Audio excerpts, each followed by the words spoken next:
Hello fellow Clasher, this is Clasher Dipesh and welcome to my channel.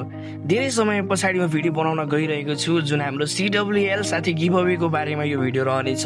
CWL मा ब्रदरहरुले कस्तो performance गर्यो र गिभअवे के को रहेको छ, कसरी पार्टिसिपेट गर्ने भन्ने विषयमा छ। भिडियो अन्तिमसम्म हेरिदिनु होला। सो CWL को कुरा गरौँ, CWL मा यो पाली ब्रदरहरुले मास्टर 1 बाट फड्को मारेर च्याम्पियन 3 मा प्रवेश गरेको छ। एकदमै खतरनाक रह्यो यो पालीको CWL, जसमा चाहिँ ब्रदरहरुले नम्बर 1 पोजिसन फिनिश गर्दै मास्टर 1 बाट च्याम्पियन 3 मा प्रवेश गरेको छ। यो भन्दा अगाडि पनि धेरै पटक हामीले मास्टर 1 बसेर चाहिँ च्याम्प 3 को लागि ट्राई गरेको थियौं, तर हामीले संयोगवश त्यो कम्प्लिट गर्न भने सकेनौं हाम्रो टास्क। तर यो पाली भने क्ल्यान मेम्बरले राम्रै प्रदर्शन गरेको थिए, अलिअलि चाहिँ नराम्रो पनि प्रदर्शन रह्यो।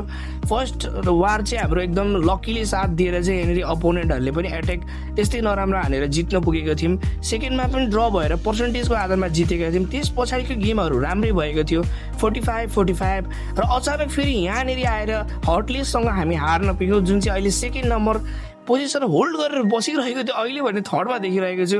यो खेल लास्टै अनलकी हुनसक्छ, किनकि सबै वार जितिरहेको थियो, तर हामीलाई जितिसके पछाडि यो क्ल्यानलाई लास्टै पनौती लागेको छ।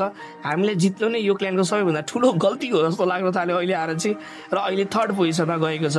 यसै गरी यो पाली CWL मा सबैभन्दा राम्रो परफर्मेन्स कसले गर्यो भन्दाखेरि चामलिङ कान्छा, स्कार केडी, लुबग, एनोनमस, दिपेश, यसै गरी अरू पनि रहेका छन्। यहाँनिर तल देख्न सक्नुहुनेछ।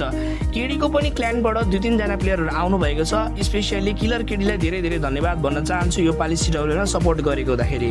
अब हामी गिभअवेको कुरामा, यो पाली पनि गिभअवे हामी अलिकति कम्प्लिकेटेड खालको गिभअवे रहेको छ। सबैसँग होला सायद।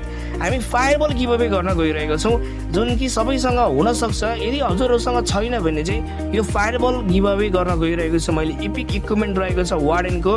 हजुरहरूले पार्टिसिपेट गर्नको लागि तल यही भिडियोको कमेन्ट गरेर चाहिँ कमेन्ट सेक्सनमा गएर कमेन्ट गर्नुपर्ने हुन्छ एनिथिङ, र सब्सक्राइब पनि गर्नुपर्ने हुन्छ च्यानललाई। लकी 5%लाई चाहिँ म यो गिभअवे दिनेछु, र 5 जना लकी कमेन्ट गर्ने मान्छेलाई चाहिँ यो हामी फायरबल वितरण गर्नेछौँ है त। सो हस् त, आजलाई यति भन्दै बिदा हुन चाहन्छु। धन्यवाद।